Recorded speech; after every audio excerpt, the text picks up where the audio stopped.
Hello, dear students of class 6. I'm here with you today at Amar Ghore Amar School. Welcome to today's English class. Hope you are doing great. Today we are going to discuss Unit 5 from English Grammar and Composition book. You can see the title of today's lesson on the screen. The ing form of verb, gerund, and participle. After the discussion of today's class, we will be able to, number 1, describe activities and situations in sentences. Number 2, use ing verb as noun and adjectives. And number 3, differentiate between gerund and present participle. So start our lesson 1. The ing form of verbs, gerund. So before we start our discussion, let's have a look at the following conversations and notice the positions of ing verbs. What do you like to do at your free time? I enjoy watching cartoons with my friends. So notice the ing form of verb, watching. In this conversation, watching is an ing verb, and this is one type of activity. In this sentence, watching is used as an object.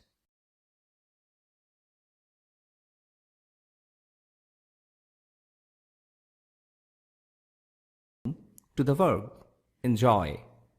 See the answer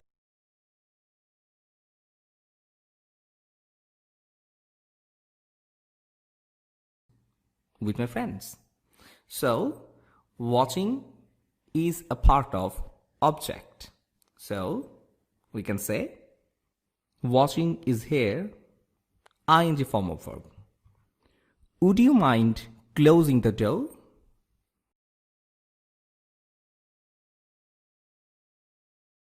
In this sentence, we will notice the ing form of verb, closing. Exactly. Here, closing is an object of the verb mind, and closing is also an activity. I like jogging in the morning. How about you? Jogging in the morning is good, but I hate it. In fact, I don't jog. Cycling in the afternoon is okay for me. So notice ing verb, jogging, here also jogging, and cycling. Yes. So here jogging uttered by Shumon is an object, whereas jog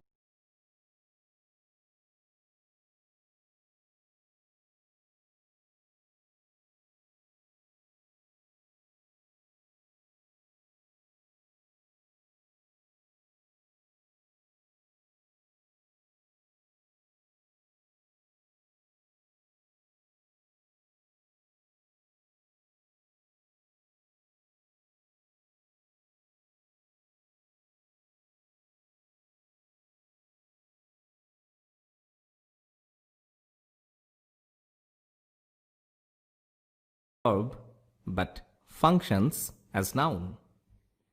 So let's see how a gerund works in a sentence. As a subject and as an object. So let's see, how about as a subject? When gerund comes as a subject, we sometimes need a complement or an object. So what is complement? Complement is a word, clause.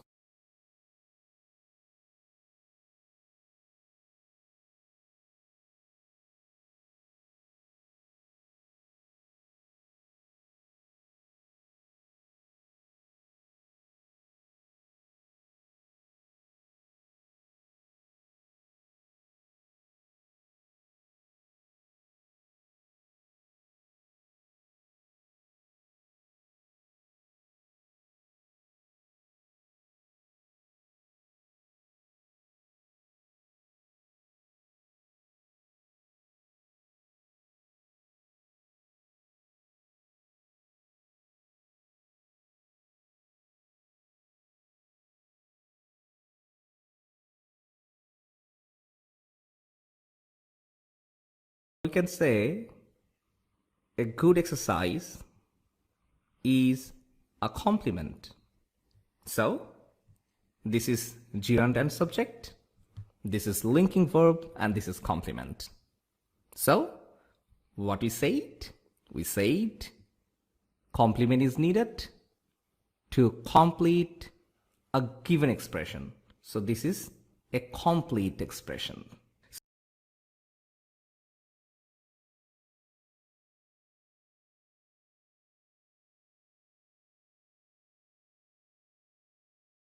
Is gerund, and working too hard is here subject. So working here gerund and working too hard is here subject, and ruins is here an action verb, so it is not linking verb because they do not show any action, but action verb has an action, ruins, to destroy. After action verb, we find our health. So our health is an object. So ing verb is here subject, and ing verb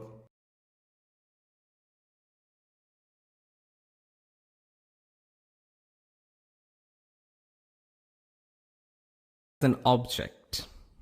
Often gerund comes as an object. We usually use ing verb after main verb. Usually after main verbs such as like, love, hate, enjoy, mind, we use gerund as an object. For example, I enjoy watching action movies. Another example, Tuhin is saying, I would like to buy a new car. I don't have sufficient money. Jamil is saying, I don't mind lending you some money.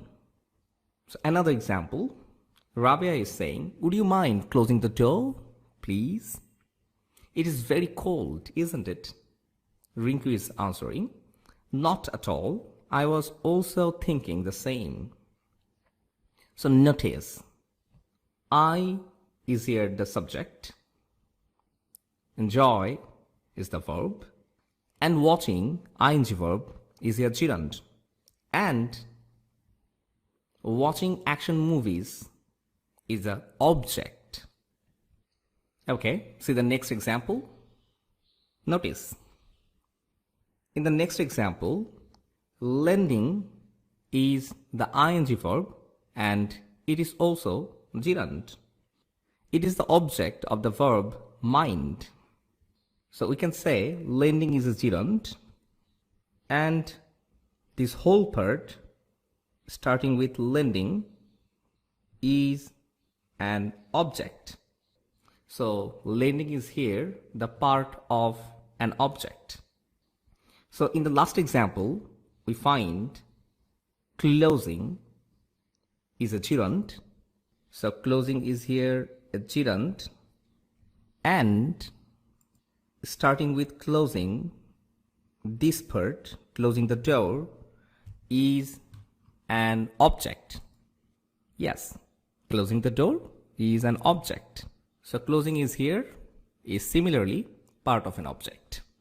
One thing you should remember, that is, we use ing verb lending after mind in negative statement to say that we are not angry or unhappy about something. So it is very common expression of don't mind. Yes. Now we need to practice. Activity 1. Make sentences by matching the words from column A and B. Each phrase can only be used once. Remember it. So let's start. So this is column A and this is column B. So let's start. I hope you will answer with me. Browsing net is James' passion. So here browsing net is an activity. And browsing is here ing verb. He admitted using my computers. So admitted using. Using is here ing verb and it's an activity. But he denied entering my room in my absence. He denied. Denied what? Entering my room in my absence. So entering is an activity. At the same time, it's an object. Seeing him, ing verb, and it is an object. James doesn't like sport and he hates watching games. So, watching games is an activity and it's an object. The last one, he still likes singing, but he has stopped playing drums. Stopped playing drums. So, playing drums is an object and at the same time it's an activity. Now lesson 2, the ing form of verbs, present participle. Yes. Before entering into the main discussion, let's have a look of the following conversations. Situation 1. Pikul is saying, do you like birds, Raja? Oh, sure, I love them. What bird is your favorite? Parrot. I have a singing parrot. Here singing modifies parrot and functions as an adjectives. So let's see situation 2. Yes. Mitu is saying, hi, ever smiling.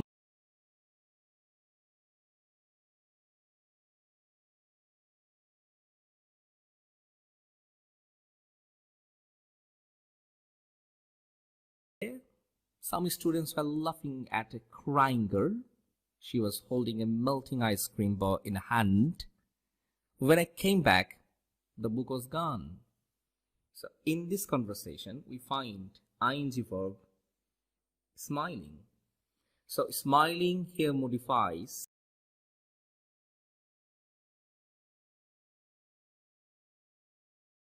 find ing verb crying and ing verb melting.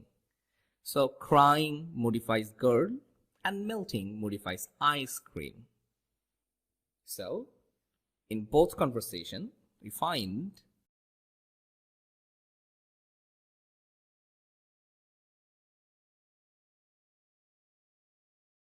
laughing is here also not as an adjectives.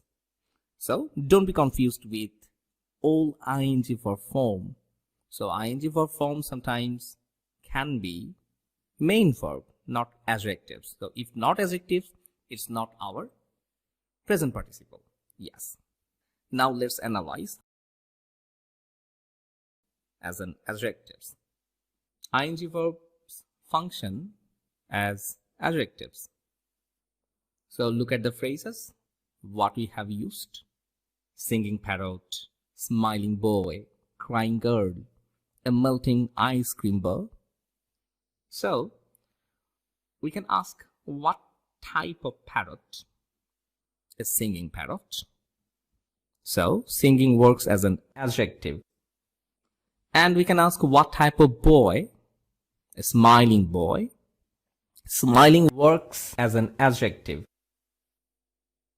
What type of girl? A crying girl. Crying works as an adjective. What type of ice cream? Sitting on the first bench can attentively listen to the class. So here, ing verb sitting modifies the student. Unlike earlier discussions, we find present participle after noun or pronoun. So, sitting on the first bench, we can say this group of words starts with present participle is modifying the noun, the students. Now the practice time. Yes. Read the following text and fill in the gaps using present participle. Pick the suitable words from the box below. So these are the words: run, sing, love, fly, shine, look. So this is the text. So let's start. Raja has a dash parrot. Okay, so what will be the answer? Parrot. What kind of parrot? Yes, singing parrot. It's a nice bird. His uncle brought this bird from this village. Now the bird lives in a dash cage. So what can be cage? Yes, the cage can be shining cage. Every day Raja feeds the bird and looks after him. Raja feels very good when the bird sings. Sometimes Raja takes the bird under running water. Exactly. Running water to bathe him. Raja loves the bird but doesn't like seeing birds in the cage. Raja likes free dash bird, free flying birds. But due to his dash uncle, yes, loving uncle, he cannot do anything.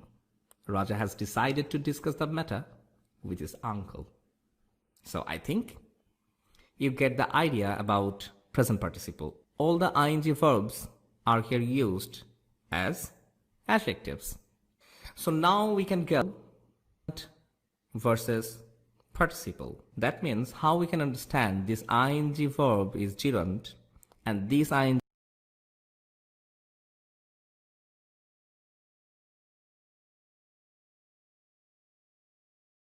running in a race is not so easy. I love running on the track. My father presented me a running machine.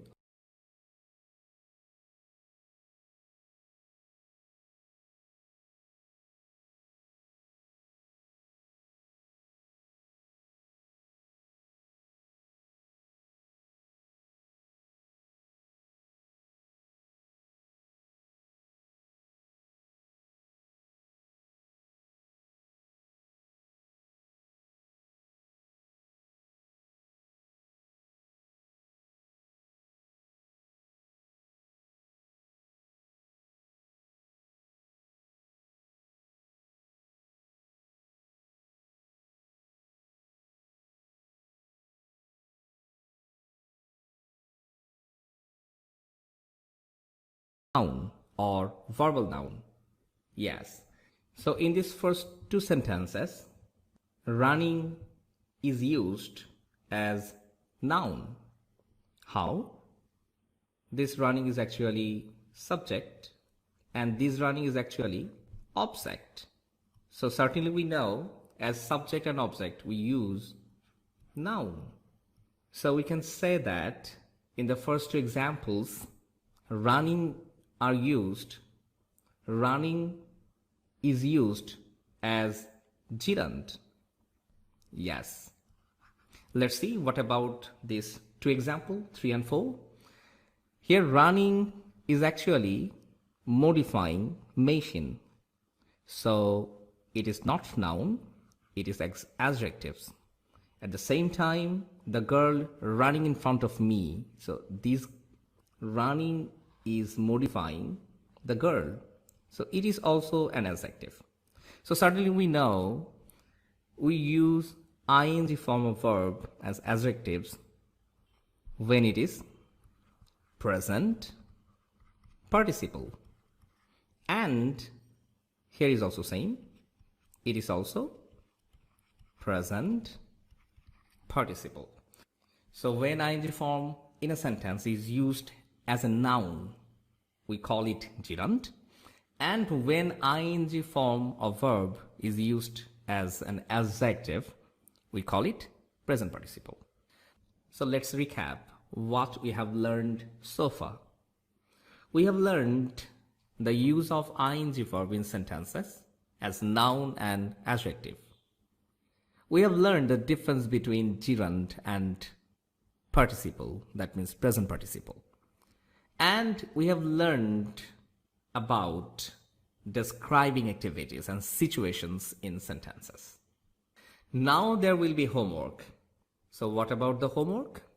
Each of the sentence contains an underlined verbal section. Now identify the verbal as present participle or gerund. Number 1, the candidate getting more votes wins the election. Number 2, Reading a good story always gives me pleasure. Number 3, his profession, teaching English class to middle section, occupies a great deal of his time. Number 4, I found a girl lying on the floor. And number 5, my family bought a running machine a few days ago. So certainly you know what you need to do. Yes, you need to write the answers in a separate notebook and you must submit to your English teacher when your school opens. Remember, it's a part of a continuous assessment. It's really important. So, thank you very much. Follow the instructions of government and stay safe. Don't forget to wash your hands again and again. To watch this class again, keep in touch with Facebook page and YouTube channel of Amar Ghore Amar School. Thank you very much.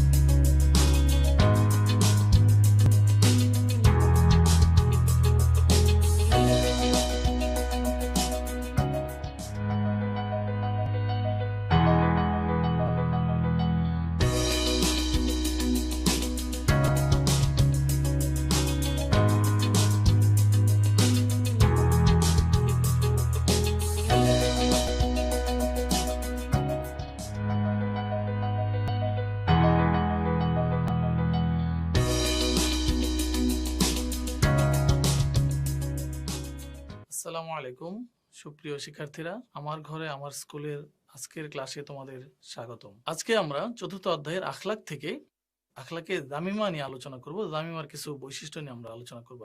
আজকের পাঠসমূহ: পাঠ 8 আখলাকে Jemimah, পাঠ 9 মিথ্যাচার, পাঠ 10 গীবত বা পরনিন্দা, পাঠ 11 গালি দেওয়া, পাঠ 12 ধূমপান ও মাদকাসক্তি নিয়ে আমরা আলোচনা করব। আজকে শিক্ষার্থীরা, আজকের ক্লাস থেকে আমরা যা যা শিখতে পারবো তা হলো আখলাকে জামিমাটা কি, কোন কোন বৈশিষ্ট্যগুলো আখলাকে জামিমার মধ্যে আছে এগুলো জানতে পারবো, এর কুফলটা জানতে পারবো, মিথ্যাচারটা কি, মিথ্যাচারের পরিচয়টা জানতে পারবো, আর মিথ্যাচার করার পরিণতি কি হতে পারে সেই সম্পর্কে আমরা জানতে পারবো, এবং মিথ্যাচার থেকে ফিরে আসার কথাগুলো আমরা জানতে পারবো যেন মিথ্যাচার না হয়। তারপরে জানতে পারবো গীবত কাকে বলে, গীবতটা কি, আমাদের সমাজে প্রচলিত যে গীবত আছে তার পরিচয় এবং গীবতের যে কুফল পরিণতিগুলো সেগুলো নিয়ে আমরা আজকে ব্যাখ্যা করতে পারবো, তোমরা পারবে ক্লাস শেষে। তারপর হলো গালি দেওয়া, গালি দেওয়ার কুফলটা কি, গালি কাকে বলে এবং গালির পরিণতিটা কি হতে পারে, কুফল কি হতে পারে সেই বিষয়ে আজকে জানতে পারবে। সর্বশেষে ধূমপান কি, মাদকাসক্তি কি, পরিচয়টা কি, কুফলগুলো কি এবং সেটার প্রতিকার কি সেগুলো আমরা আজকের ক্লাস শেষে জানতে পারবো। তো শিক্ষার্থীরা, চলো আমরা আজকে এবার আমরা মূল আলোচনায় চলে যাই, আখলাকে জামিমায় চলে যাচ্ছি। আমরা আগে পড়েছি আখলাকে দুইটা প্রকার, একটা হলো আখলাকে হামিদা আর একটা আখলাকে জামিমা, প্রশংসনীয় চরিত্র, নিন্দনীয় চরিত্র। আমরা আজকে আলোচনা করবো আখলাকে জামিমা নিয়ে, যেটা হলো নিন্দনীয় চরিত্র। যে আচরণের মাধ্যমে মানুষের অসৎ আচরণ প্রকাশ পায়, খারাপ প্রকাশ পায়, খারাপ চরিত্রটা প্রকাশ পাচ্ছে যে ব্যবহারের মাধ্যমে, সেটাই হলো আখলাকে জামিমা, যেটা মানুষের জন্য ক্ষতিকর, নৈতিক অবক্ষয়মূলক আচরণ, যে আচরণটা মানুষকে হীন করে দিচ্ছে, নিচু করে দিচ্ছে, নিন্দনীয় করে তুলছে, মানুষ যে আচরণটার মধ্যে মানুষ ঘৃণা করছে সেই আচরণটাই হলো নিন্দনীয় আচরণ, আখলাকে জামিমা। এই আচরণগুলির মধ্যে বেশ কিছু বৈশিষ্ট্য আছে, মিথ্যা কথা বলা, গীবত করা, পরনিন্দা করা, গালি দেওয়া, এইসব বেশ কিছু আলোচনা এখানে আছে। এগুলো আমাদেরকে বর্জন করতে হবে, এই বিষয়গুলো কি আমাদের জানতে হবে, আর সেগুলো কোরআন মাজিদে যেহেতু এটা আল্লাহ তাআলা নিন্দনীয় আচরণকে নিষেধ করেছেন, কোরআন হাদিস কি বলেছে সে অনুযায়ী আমরা এখানে নিষেধগুলো আমরা বিরত থাকবো, সেই নিয়ে আমরা এবার আলোচনা করব। এই সম্পর্কে আল্লাহ তাআলা বলেছেন, ওয়ালা তালবিসুল হাক্কা বিল বাতিলি ওয়া তাকতুমুল হাক্কা ওয়া আনতুম তা'লামুন। আল্লাহ তাআলা বলছেন, তোমরা সত্যের সাথে মিথ্যার মিশ্রণ করো না, জেনে শুনে সত্য গোপন করো না। সূরা আল বাকারায় বলছেন। এই প্রসঙ্গে মহানবী সাল্লাল্লাহু আলাইহি ওয়াসাল্লাম বলেছেন, কিয়ামতের দিন আল্লাহর কাছে ওই ব্যক্তি সবচেয়ে নিকৃষ্ট হবে, সবচেয়ে ঘৃণিত হবে, যার আচরণের ভয়ে, যার অনিষ্টের ভয়ে লোকেরা তাকে পরিত্যাগ করে। আমাদের প্রিয় নবী সাল্লাল্লাহু আলাইহি সাল্লাম যাবতীয় আচার আচরণে পবিত্র ছিলেন। উনার মধ্যে আখলাকে জামিমা ছিল না। তিনি কখনো মিথ্যা কথা বলতেন না, গীবত করতেন না, পরনিন্দা করতেন না, কাউকে গালি দিতেন না, আমানতের খেয়ানত করতেন না, ওয়াদা ভঙ্গ করতেন না, কারোর সাথে প্রতারণাও করেন নাই। আমরা রাসূল সাল্লাল্লাহু আলাইহি ওয়াসাল্লাম আদর্শ অনুসরণ করব। আমাদের প্রতিজ্ঞা থাকবে আমরা মানুষের সাথে খারাপ আচরণ করব না, মিথ্যা কথা বলবো না, ওয়াদা ভঙ্গ করব না, প্রতারণা করব না। তো শিক্ষার্থীরা, এবার আমরা পাঠ 9 চলে যাচ্ছি, মিথ্যাচার। এবার আমরা মিথ্যাচার নিয়ে আলোচনা করব। মিথ্যাচার হলো যেটা হয় না এরকম একটা ঘটনা বানিয়ে বলা। এই মিথ্যাচারটা হলো সবচেয়ে বড় পাপ। মিথ্যা বলা মহাপাপ। মিথ্যা সকল পাপের জননী, যেখান থেকে পাপের জন্ম হয়, এবং এটা একটা সামাজিক অপরাধ, একটা জঘন্য অপরাধ। মিথ্যা বলা মহাপাপ, কবিরা গুনাহ, যেটার জন্য আল্লাহর কাছে বেশি বেশি ক্ষমা চাইতে হয়। তো প্রকৃত ঘটনা প্রকাশ না করে বিকৃত করে প্রকাশ করাটাই হলো মিথ্যাচার। মিথ্যা থেকে পাপ কাজের সূচনা হয়। প্রতারণা, প্রবঞ্চনা, অন্যের মাল অপহরণ করা এবং আরো কিছু অনৈতিক কাজ, এগুলি সব সমাজ বিরোধী। এই কর্মের মূলে রয়েছে মিথ্যাচার। যেই সমাজে মিথ্যাচার বৃদ্ধি পায়, সেই সমাজে ক্রমে ক্রমে সেই সমাজে রন্ধ্রে রন্ধ্রে দুর্নীতি প্রবেশ করে এবং সেই সমাজটা আস্তে আস্তে ধ্বংসের দিকে চলে যায়। এই মিথ্যাচার সম্পর্কে মহানবী সাল্লাল্লাহু আলাইহি ওয়াসাল্লাম বলেছেন, ইয়াকুম আল কাযিবা ফাইনাল কাযিবা ইয়াহদি ইলাল ফুজুরি ওয়া ইন্নাল ফুজুরা ইয়াহদি ইলান নার। মহানবী সাল্লাল্লাহু আলাইহি ওয়াসাল্লাম বলছেন, আর তোমরা অবশ্যই মিথ্যা বলা থেকে বিরত থাকবে।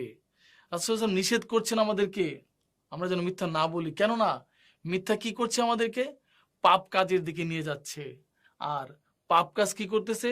জাহান্নামে নিক্ষেপ করবে। তাহলে আমাদের মিথ্যা বর্জন করতে হবে। মিথ্যা বর্জন করা আমাদের কর্তব্য। মিথ্যা পরিত্যাগ করলে সব ধরনের পাপ কাজ থেকে আমরা বেঁচে যাব। মিথ্যাবাদী আল্লাহ রহমত থেকে বঞ্চিত হয় সে। আল্লাহ রহমতের ফেরেশতারাও তার থেকে দূরে সরে যায়। এই সম্পর্কে মহানবী সাল্লাল্লাহু আলাইহি ওয়াসাল্লাম বলেছেন যে বান্দা যখন মিথ্যা কথা বলে তখন রহমতের ফেরেশতা তার থেকে দূরে সরে যায়। তাহলে কি একটা ভয়ানক অবস্থা! আমার কাছে যদি রহমতের ফেরেশতারা না থাকে তাহলে আমার অবস্থা কি হবে? তো শিক্ষার্থীরা, মহানবী সাল্লাল্লাহু আলাইহি ওয়াসাল্লামের হাদিস থেকে আমরা বুঝতে পারলাম যে মিথ্যাটা আমাদের কত ক্ষতি করছে। তো শিক্ষার্থীরা, আমরা বুঝতে পারতেছি যে মিথ্যা বলার যে কি পরিণতি হতে পারে, কি খারাপ অবস্থা হতে পারে দুনিয়া এবং আখিরাতে। তো আমরা দুনিয়াতে মিথ্যা কথা বলবো না, আখিরাতেও জান্নাত থেকে বঞ্চিত হব না। আমরা শিক্ষার্থীরা এইবার চলে যাচ্ছি পরবর্তী পাঠে, পাঠ 10-এ। গীবত বা পরনিন্দা নিয়ে আলোচনা করব। আমরা আসি যে গীবতটা কি। গীবত হলো অন্যের দোষ ত্রুটি নিয়ে আলোচনা করা। যেই দোষটা তার মধ্যে আছে বা সে যেই দোষটা শুনলে সে মনে কষ্ট পাবে, সেরকম দোষ নিয়ে তার অগোচরে আলোচনা করাটাই হলো গীবত। এটা একটা জঘন্য পাপের কাজ, কবিরা গুনাহ এখানে বলা হয়েছে। এ থেকে বিরত থাকা মুসলমানের কর্তব্য। এই গীবত সম্পর্কে মহানবী সাল্লাল্লাহু আলাইহি ওয়াসাল্লাম বলেছেন, সাহাবায়ে কেরামদের বলেছেন যে তোমরা কি জানো গীবত কি? সাহাবায়ে কেরাম বলছেন, আল্লাহ এবং তার রাসূলই ভালো জানেন। তখন মহানবী সাল্লাল্লাহু আলাইহি ওয়াসাল্লাম বললেন যে গীবত হলো ওইটাই যেটা শুনলে যার গীবত করা হচ্ছে সে যদি মনে কষ্ট পায়, সেটাই হলো গীবত। আর যদি সেটা তার মধ্যে না থাকে তাহলে সেটা কি? মহানবী সাল্লাল্লাহু আলাইহি ওয়াসাল্লাম বলেছেন সেটা হবে বুহতান বা অপবাদ হবে। তার মধ্যে যেটা আছে সেটা নিয়েও তার অগোচরে আমরা আলোচনা করতে পারবো না, আর যদি তার মধ্যে না থাকে সেটা নিয়ে আলোচনা করতে পারবো না, তাহলে বিরাট বড় গুনাহ আমাদের হবে। আল্লাহ তাআলা সূরা হুজরাতে এই গীবত করাকে নিজের মৃত ভাইয়ের গোশত খাওয়ার সাথে তুলনা করেছেন। একেবারে জঘন্যতম একটা কাজের সাথে আল্লাহ তাআলা এই গীবত করাকে তুলনা করেছেন। রাসূল সাল্লাল্লাহু আলাইহি ওয়াসাল্লাম গীবত সম্পর্কে বলেছেন যে নিঃসন্দেহে গীবতের একটি ক্ষতিপূরণ হলো তুমি যার গীবত করেছো, কুৎসা রটনা করেছো, তার জন্য এভাবে দোয়া করা যে হে আল্লাহ, তুমি আমার ও তার গুনাহ মাফ করে দাও। তো রাসূল সাল্লাল্লাহু আলাইহি ওয়াসাল্লাম এই হাদিসের মাধ্যমে আমাদের বললেন যে যদি কোনো বান্দার গীবত করেই ফেলি, গীবত তো করা যাবে না, শয়তানের প্ররোচনা যদি হয়েও যায় তাহলে আমরা এইভাবে ক্ষমা চাইবো যে আল্লাহ তুমি আমাকে ক্ষমা করে দাও, ওই বান্দার গুনাহগুলিও ক্ষমা করে দাও। তাহলে হয়তো আমরা আশা করতে পারি যে আমরা ক্ষমা পাইতে পারি। হাসরের দিন না হলে আমাদেরকে আটকে যেতে হবে। এক মুসলমানের সম্পদ, জীবন, সম্মান অপর মুসলমানের কাছে পবিত্র এবং আমানত স্বরূপ। আর দোষ পরনিন্দা করা সম্পর্কে রাসূল সাল্লাল্লাহু আলাইহি ওয়াসাল্লাম বলেছেন, গীবত বা পরনিন্দা ব্যভিচার, একটা অশ্লীল একটা পাপ আছে, সেই ব্যভিচারেও চেয়েও মারাত্মক অপরাধ হলো এই গীবত করা। সূরা আল মুজাম্মুল আওসাত গ্রন্থে এই হাদিসখানা আছে। তো শিক্ষার্থীরা, আমরা কারো গীবত করব না, কবিরা গুনার ভাগী হব না। শিক্ষার্থীরা, এবার আমরা অন্য আরেকটি পাঠে চলে যাচ্ছি, পাঠ 11, গালি দেওয়া। গালি দেওয়া হলো তিরস্কার করা, ভর্ৎসনা করা, কাউকে মন্দ কথা বলা, অশ্লীল এবং অশালীন কথাবার্তা বলা, বলে তাকে গালি দেওয়া। কিরকম? এরকম কথা বলা যেটা তাকে নিচু করা, মানে তাকে হীন করে তোলা, এমন কোন কথা বলা, সেটাই হলো গালি। এবং যেটা তাকে ঘৃণা প্রকাশ পেয়েছে, অন্যরা তাকে নিন্দা করবে, এমন কথা শুনলেই সেটাই গালি হয়ে যাবে। কাউকে গালি দেওয়া, মন্দ নামে ডাকা, সেটাই হলো গালি। কাউকে মন্দ নামে ডাকা যাবে না, তার জন্মস্থান, দেশ তুলেও বকা দেওয়া যাবে না, সেটা গালি হয়ে যাবে। এই সম্পর্কে বলা হয়েছে, কোরআনে আল্লাহ তাআলা বলেছেন, ইমানের পরে মন্দ নামে ডাকা হলো গর্হিত কাজ। মানে যারা ইমানদার আছেন, ইমান আনার পরে সে মন্দ নামে কাউকে ডাকতে পারে না, সেটা অন্যায় কাজ, সেটা পাপের কাজ। রাসূল সাল্লাল্লাহু আলাইহি ওয়াসাল্লাম কঠোর নিষেধ করেছেন গালির ব্যাপারে, গালি দিতে নিষেধ করেছেন। রাসূল সাল্লাল্লাহু আলাইহি ওয়াসাল্লাম বলেছেন, মহানবী সাল্লাল্লাহু আলাইহি ওয়াসাল্লাম কখনো গালিগালাজ করতেন না। নিষেধ করে বলছেন, সিবাবুল মুসলিমি ফুসুকুন ওয়া কিতালুহু কুফর। রাসূল সাল্লাল্লাহু আলাইহি ওয়াসাল্লাম বলছেন, মুসলমানদের গালি দেওয়া হলো পাপ এবং হত্যা করা কুফরি। মানে হাদিসে কতটা গুরুত্ব বুঝাতে যাচ্ছেন যে এটা নিষেধ করেছেন, করা যাবে না। শিক্ষার্থীরা, গালির উত্তরে গালি দেওয়া উচিত নয়। একজন লোক এসে মহানবী সাল্লাল্লাহু আলাইহি সাল্লামকে বলল যে, হুজুর, আমাকে এক ব্যক্তি গালমন্দ করে, সে আমার থেকে নিচু, আমি কি কোনো প্রতিশোধ নিতে পারবো? মহানবী সাল্লাল্লাহু আলাইহি সাল্লাম বললেন যে, না, পরস্পর গালমন্দকারী উভয় শয়তান, কারণ তারা একে অন্যকে মিথ্যা দোষারোপ করে। তো রাসূল সাল্লাল্লাহু আলাইহি ওয়াসাল্লাম নিষেধ করেছেন গালির উত্তরে গালি দিতে। তো এই সম্পর্কে আরো বলেছেন যে পিতামাতাকে গালি দেওয়া মহাপাপ। রাসূল বলছেন, সাহাবীগণ বললেন, হে আল্লাহর রাসূল, এমন কোন মানুষ আছে, এমন কোন নরাধম আছে কি যে নিজের পিতামাতাকে গালি দেয়? রাসূল সাল্লাল্লাহু আলাইহি সাল্লাম বললেন, যে অপরের পিতামাতাকে গালি দেয়, অপরও তার পিতামাতাকে গালি দেয়, তাহলে পিতামাতাকে গালি দেওয়া হলো। বুখারী, মুসলিম শরীফে হাদিসখানা আছে। তো এই হাদিস থেকে এটাই প্রমাণিত হয় যে অন্যের পিতামাতাকে গালি দেওয়া মানে নিজের বাবা মাকে গালি দেওয়া, আর অন্যকে গালমন্দ করা ঠিক না। গালমন্দ ভালো কাজ নয়। গালমন্দের ন্যায় অশালীন কাজ থেকে আমরা বিরত থাকব। আমরা কাউকে গালি দিব না, গালির উত্তরেও গালি দেব না। আমরা গালি থেকে সাবধান থাকব, আমরা পাপ থেকে বেঁচে যাব। শিক্ষার্থীরা, আমরা এবার একটা গুরুত্বপূর্ণ পাঠ নিয়ে আলোচনা করব, পাঠ 12, ধূমপান ও মাদকাসক্তি, যেটা বর্তমান সমাজে খুবই গুরুত্বপূর্ণ একটা বিষয়। শিক্ষার্থীরা, এই অপরূপ সুন্দর পৃথিবীতে আল্লাহ তাআলা মানুষ সৃষ্টি করেছেন। সৃষ্টি করে আমাদের জন্য অনেক বিষয়, যাবতীয় বস্তু সৃষ্টি করে দিয়েছেন আমাদের কল্যাণের জন্য, আমাদের উপকারের জন্য।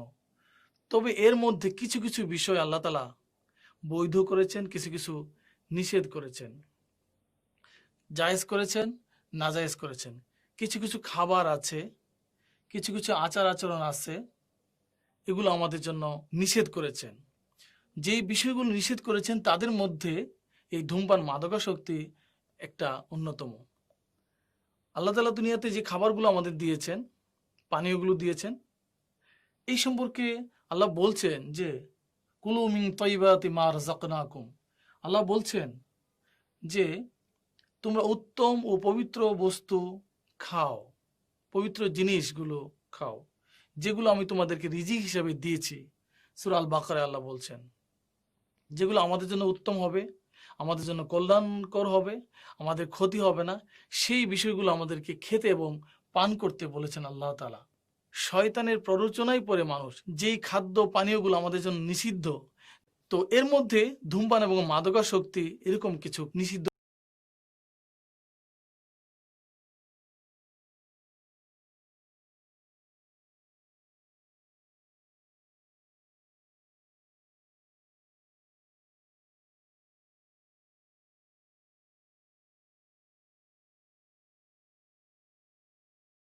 মদ হারাম। এর মধ্যে ধূমপান মানুষের ক্ষতিকর, হুক্কা ছিল, বিড়ি, চুরট, সিগারেট, এগুলি ছিল ধূমপানের মধ্যে। এগুলি ধোঁয়ার মাধ্যমে মানুষ পান করে থাকে। এতে অনেক ক্ষতি হয়, শারীরিক ক্ষতি হয়, আর্থিক ক্ষতি হয়, আর অপচয় হচ্ছে। আর অপচয়কারীকে আল্লাহ তাআলা পছন্দ করেন না। অপচয় সম্পর্কে আল্লাহ তাআলা সূরা বনী ইসরাঈল বলেছেন, ইন্নাল মুবাযযিরিনা কানু ইখওয়ানা শায়াতিন, যে নিশ্চয়ই অপব্যয়কারীরা শয়তানের ভাই। মুহাম্মদ সাল্লাল্লাহু আলাইহি ওয়াসাল্লাম বলেছেন, মুখে দুর্গন্ধ নিয়ে যেন কেউ মসজিদে, আমরা যদি দুর্গন্ধ খাবার খেয়ে মসজিদে যায়, কোনো মানুষ যদি যায়, তাহলে ফেরেশতাদের কষ্ট হয়, অন্য মানুষের কষ্ট হয়, অন্য নামাজীদের কষ্ট হচ্ছে। বিশেষজ্ঞরা ধূমপানকে বিষপান করলে শুধু বিষপানকারীরই ক্ষতি হয়, আর ধূমপান করলে ধূমপায়ীর ক্ষতি হচ্ছে, তার আশেপাশের লোকজনের ক্ষতি হচ্ছে। আর যে বাসায় ধূমপান করা হয় সেখানে বৃদ্ধ, বৃদ্ধা, শিশু, তাদের অনেক ক্ষতি হচ্ছে।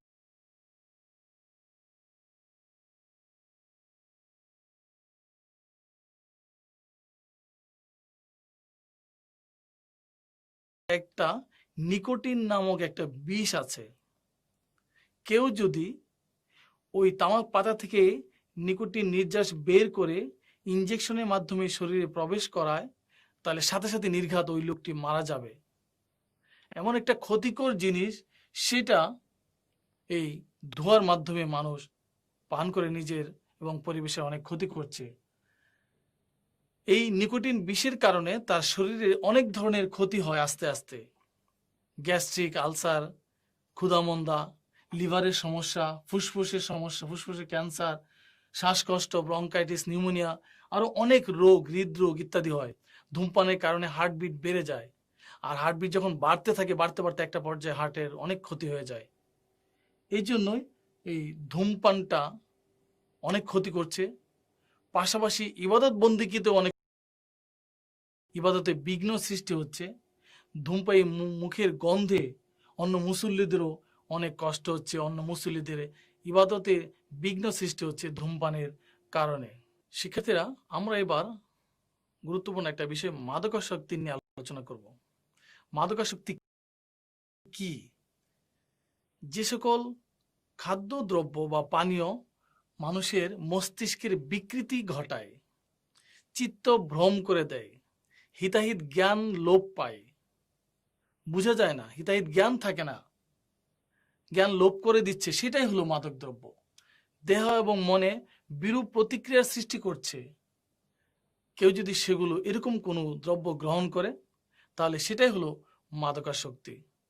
যে গ্রহণ করলো তাকে মাদকাসক্তি বলে। মাদকাসক্তি একটি জঘন্য বদ অভ্যাস। এই সম্পর্কে ওমর রাদিয়াল্লাহু আনহু বলেছেন, যা জ্ঞান বুদ্ধি লোপ করে দেয় তাই হলো মাদক দ্রব্য। মুহাম্মদ সাল্লাল্লাহু বলেছেন, যে বস্তু বেশি পরিমাণের মধ্যে মাদকাসক্তির কারণ রয়েছে, তার অল্প পরিমাণও হারাম।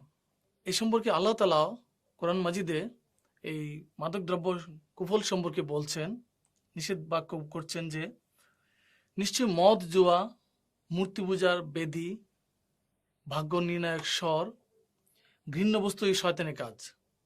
তোমরা এসব থেকে দূরে থাকো, আশা করা যায় তোমরা সফলতা লাভ করবে। সূরা আল মাইদা আয়াত 90। শিক্ষার্থীরা, মাদকাসক্ত ব্যক্তি নামাজ, রোজা এবং অন্যান্য ইবাদতের ব্যাপারে উদাসীন হয়ে যায়। ইবাদতবন্দি করতে চায় না, সে ইবাদতবন্দি তার কাছে ভালো লাগে না, সে সবসময় অসুস্থ থাকে এবং মাদকের নেশা তাকে আল্লাহর স্মরণ থেকে দূরে রাখে, এবং সে পরকালে তাকে কঠিন শাস্তি ভোগ করতে হবে। এই সম্পর্কে মুহাম্মদ সাল্লাল্লাহু আলাইহি ওয়াসাল্লাম বলেছেন, মাদকাসক্ত ব্যক্তি জান্নাতে প্রবেশ করবে না। মাদকাসক্ত ব্যক্তি দুনিয়াতে যেমন তার কষ্ট হচ্ছে, সে আনন্দের সাথে মনে করছে মদ পান করে, মনে করছে তার খুব আনন্দ লাগছে, এর পরিণতি কিন্তু খুব ভালো না।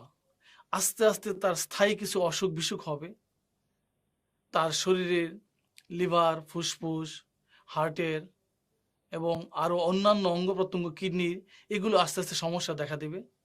একটা পর্যায়ে সে দুনিয়াতেও সে কষ্ট পাবে, আর আখিরাতে তো সে তো জান্নাতে প্রবেশ করতে পারবে না, সে জাহান্নামে যাবে। শিক্ষার্থীরা, আজকের ক্লাস থেকে আমরা যা যা শিখলাম, আখলাকে দামিমা বা নিন্দনীয় আচরণগুলো কি কি, এর মধ্যে আখলাকে দামিমা কাকে বলে, এর কুফলগুলো কি, পাশাপাশি এর বৈশিষ্ট্যগুলো যেগুলো আছে, যেমন গালি দেওয়া কি, গালির কুফল কি, গীবত কি, গীবত করলে কি কি ক্ষতি হতে পারে আমাদের দুনিয়া আখিরাত, এবং ধূমপান মাদকাসক্তগুলো কি, সেগুলোর পরিণাম পরিণতি কি হতে পারে, এবং সেগুলো থেকে আমরা কিভাবে বেঁচে আসতে পারি, কিভাবে মানুষ বেঁচে থাকতে পারে ধূমপান মাদকাসক্ত থেকে, সেই সম্পর্কে কোরআন হাদিসের দিক নির্দেশনাগুলো আমরা আজকে জানতে পারলাম।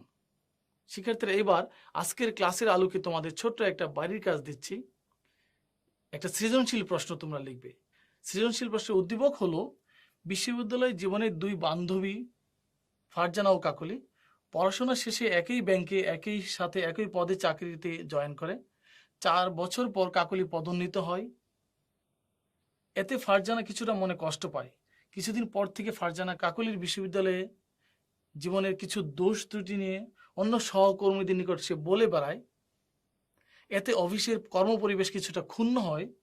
একদিন তাদের অফিস সহায়ক বৃদ্ধ হামিদা বেগম ফারজানা বেগমকে বলল, আপা, কোনো অবস্থাতেই কাকলি আপার অনুপস্থিতিতে তার সম্পর্কে কোনো সমালোচনা করা ঠিক নয়। প্রশ্ন, শিক্ষার্থী, তোমরা জানো যে 4টা ধাপ আছে। জ্ঞানের জন্য 1 নাম্বার, অনুধাবনের জন্য 2 নাম্বার, প্রয়োগের জন্য 3 নাম্বার, উচ্চতর দক্ষতার জন্য 4 নাম্বার। তোমরা বইটা পড়লেই উত্তরগুলো লিখতে পারবে। তবে গ এবং ঘর ব্যাপারে বলছি, এই দুটা উদ্দীপক সংশ্লিষ্ট হবে। গ প্রশ্ন পড়লে তোমাকে উদ্দীপকে যেতে হবে শিক্ষার্থী, এবং উদ্দীপক তোমাকে উদ্দীপনা দিবে বইয়ের কোন জায়গা থেকে লিখবে। তো সে অনুযায়ী বুঝে ফারজানা যে চাওয়া হয়েছে, ফারজানার কর্মকাণ্ডে কি প্রকাশ পেয়েছে, ফারজানাকে দিয়েই শুরু করবে উত্তরটা। যেটা চাওয়া হয়েছে সরাসরি দিয়ে শুরু করবে, তোমার মতো করে সুন্দর করে গুছিয়ে লিখবে। আর ঘটাও হামিদা বেগমের যে বক্তব্য, হামিদা বেগমের বক্তব্য দিয়ে তুমি সুন্দর করে গুছিয়ে বইয়ের কথাগুলো হামিদা বেগমের জায়গায় এনে গুছিয়ে লিখবে। তাহলে শিক্ষার্থীরা, এই বাড়ির কাজটা তোমরা অনুসরণ করবে বাসায়, এবং স্কুল খোলার পরে এই বাড়ির কাজটি বিশেষ শিক্ষকের কাছে জমা দেবে। তোমার সেই বাড়ির কাজটির উপরে ওনারা মূল্যায়ন করবেন, স্কুলের ধারাবাহিক মূল্যায়নের মধ্যে এটি পড়বে। আশা করি আজকের ক্লাসটা তোমরা বুঝতে পেরেছ। ধন্যবাদ সবাইকে, ভালো থেকো, আল্লাহ হাফিজ।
প্রিয় সপ্তম শ্রেণীর শিক্ষার্থীবৃন্দ, আমার ঘরে আমার স্কুলের আজকের পাঠে তোমাদেরকে স্বাগত। আজকে আমরা ত্রয়োদশ অধ্যায় প্রাকৃতিক পরিবেশ এবং দূষণ নিয়ে আলোচনা করব।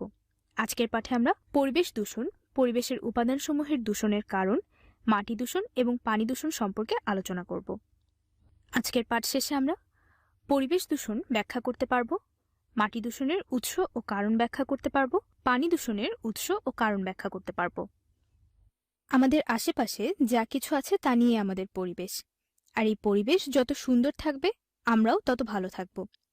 যেমন মনে করো, তোমার বাড়ি থেকে স্কুলে যাওয়ার পথে যদি ময়লা আবর্জনা থাকে, তাহলে তোমার নিশ্চয়ই সে রাস্তা দিয়ে যেতে ভালো লাগবে না। আবার স্কুলের মাঠে যদি প্লাস্টিকের বোতল, চিপসের প্যাকেট এসব পড়ে থাকে, তাহলে নিশ্চয়ই সেখানে খেলতে তোমার খারাপ লাগবে। আবার মনে করো, অতিরিক্ত গাড়ির কালো ধোঁয়া কিংবা কলকারখানা, ইটভাটার কালো ধোঁয়া, এগুলোও আমাদের খারাপ লাগে, অনেক সময় নিঃশ্বাস নিতে কষ্ট হয়। কিন্তু আমাদের চারপাশের পরিবেশের কি এমন হওয়ার কথা ছিল? না, রাস্তার পাশে ময়লা আবর্জনা কিংবা স্কুলের মাঠে প্লাস্টিকের বোতল, চিপসের প্যাকেট এসব থাকার কথা না। আমরা ফেলি বলেই এসব আবর্জনা যেখানে সেখানে পড়ে থাকে, যা পরে আমাদেরই বিভিন্ন সমস্যার কারণ হয়। আমাদের বিভিন্ন কাজের কারণে পরিবেশের এই পরিবর্তন হয়, যার ক্ষতিকর প্রভাব আবার আমাদের উপরেই পড়ে। শুধু আমাদের উপরে না, অন্যান্য জীবের উপরও এসব ক্ষতিকর প্রভাব পড়ে। যেমন মনে করো, নদীতে বা যে কোনো জলাশয়ে অতিরিক্ত ময়লা আবর্জনা কিংবা রাসায়নিক পদার্থ মিশে গেলে তা যেমন আমাদের জন্য ক্ষতিকর, আবার মাছসহ অন্যান্য প্রাণী ও জলজ উদ্ভিদের জন্যও তা ক্ষতিকর। তাহলে দেখো, মানুষের বিভিন্ন কাজের জন্যই প্রাকৃতিক পরিবেশের এই পরিবর্তন ঘটে। তবে হ্যাঁ, কিছু কিছু সময়ে প্রাকৃতিক কারণেও প্রাকৃতিক পরিবেশের পরিবর্তন ঘটতে পারে। তবে মূলত মানুষের কর্মকাণ্ডের জন্যই প্রাকৃতিক পরিবেশের পরিবর্তন ঘটে। প্রাকৃতিক পরিবেশে সব উদ্ভিদ এবং প্রাণীর মধ্যে এবং পুরো পরিবেশের মধ্যেই এক ধরনের ভারসাম্য থাকে। মানুষের বিভিন্ন কর্মকাণ্ডের কারণে প্রাকৃতিক পরিবেশের যখন পরিবর্তন হয়, তখন পরিবেশের এই ভারসাম্যও নষ্ট হয়। আর পরিবেশের ভারসাম্যের পরিবর্তন হলে তার ক্ষতিকর প্রভাব পরিবেশের জীব ও জড় উপাদানের উপর পড়ে। আমাদের উপরে যেমন এর ক্ষতিকর প্রভাব পড়ে, অন্যান্য জীব এবং জড় উপাদানের উপরেও এই ক্ষতিকর প্রভাব পড়ে। বিভিন্ন কারণে যখন এই প্রাকৃতিক পরিবেশের ভারসাম্য নষ্ট হয় এবং তার ক্ষতিকর প্রভাব প্রত্যেকটি জীব ও জড় উপাদানের উপর পড়ে, তখন তাকেই আমরা বলি পরিবেশ দূষণ।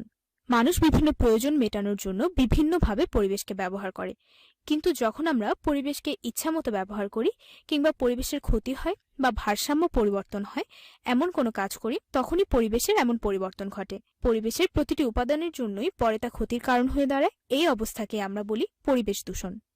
কিন্তু পরিবেশ কিসের মাধ্যমে দূষিত হয়? আমি ময়লা আবর্জনার কথা বললাম, কলকারখানা, গাড়ি, ইটভাটার কালো ধোঁয়া এগুলোর কথা বললাম। এগুলো পরিবেশের দূষণের জন্য দায়ী। আবার বিভিন্ন ধরনের প্লাস্টিক ও পলিথিন বর্জ্য পরিবেশ দূষণ করে।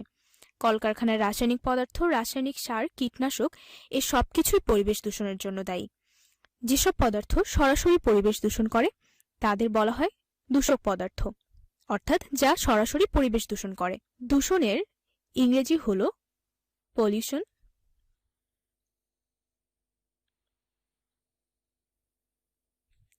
আর দূষক পদার্থের ইংরেজি হলো পলিউটেন্ট। অর্থাৎ যেগুলো সরাসরি পরিবেশকে দূষণ করে তাদের বলা হয় দূষক বা পলিউটেন্ট। তাহলে একটু চিন্তা করে দেখো তো, তোমার আশেপাশেই এরকম কি কি দূষক পদার্থ তুমি দেখতে পাও? সাধারণত যেখানে সেখানে ফেলা ময়লা আবর্জনা, গাড়ির কালো ধোঁয়া, বিভিন্ন ধরনের প্লাস্টিক বর্জ্য, এগুলো আমরা প্রতিদিনই আমাদের আশেপাশে দেখতে পাই। এসবই দূষক পদার্থ। তাছাড়া আরও যা কিছু পরিবেশের ভারসাম্য নষ্ট করে এবং পরিবেশ দূষণ করে সেগুলোই হলো দূষক পদার্থ। আমরা একটু পরেই এ সম্পর্কে আরও বিস্তারিতভাবে জানব। পরিবেশে কি কি উপাদান আছে একটু ভেবে দেখো তো। আমাদের পরিবেশ মূলত দুই ধরনের উপাদান নিয়ে গঠিত।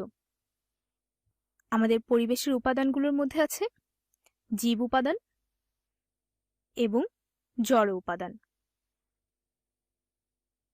জীব উপাদান কোনগুলো আর জড় উপাদান কোনগুলো তোমরা খাতায় লিখে ফেলতে পারো, তাহলে মনে করতে সুবিধা হবে।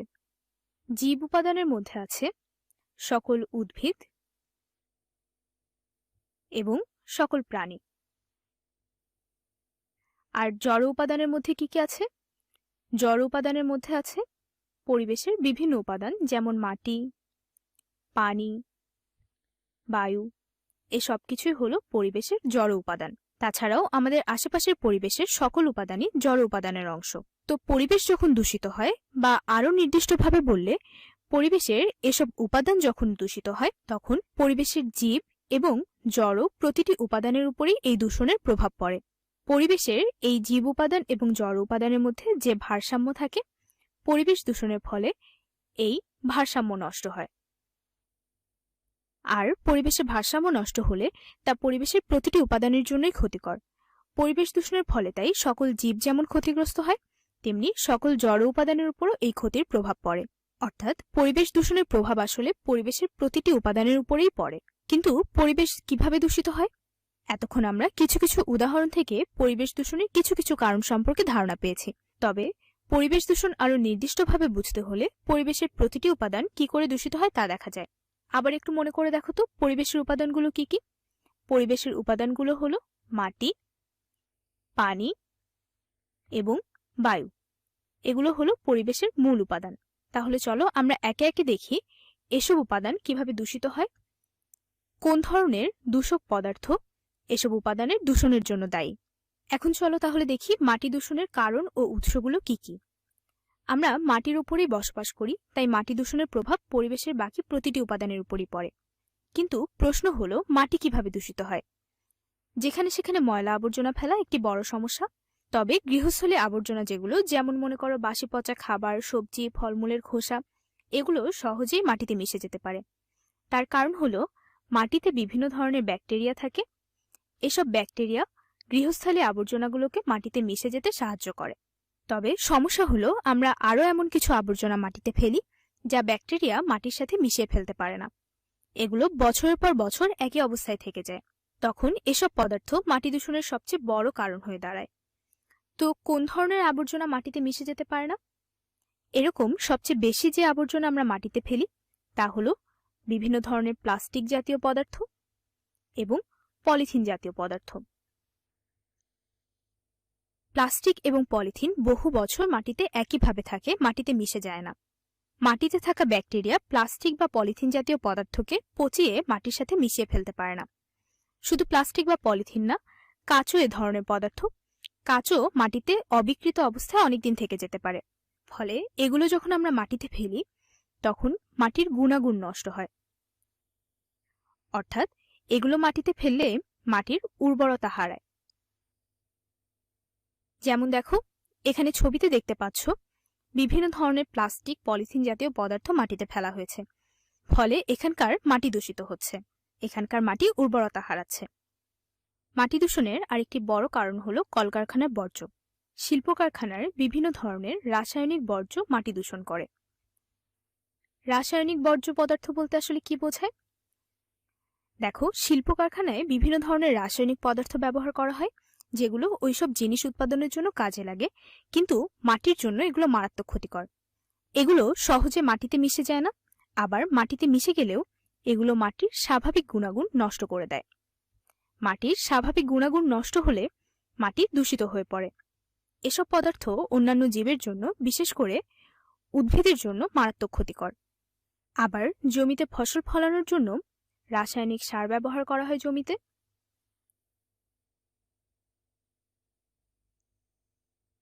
এবং কীটনাশক ব্যবহার করা হয়। এসব রাসায়নিক সার এবং কীটনাশক বেশি পরিমাণে ব্যবহার করলে এগুলো মাটির উর্বরতা নষ্ট করে দেয়।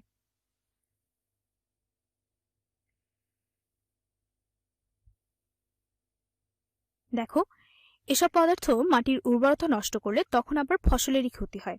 শুধু তাই না, এসব উপাদান মানুষের জন্যও কিন্তু বেশ ক্ষতিকর। এসব উপাদান ফসলের সাথে মিশে যায়, সেগুলো আবার আমাদের খাবারের সাথে আমাদের দেহেও প্রবেশ করে।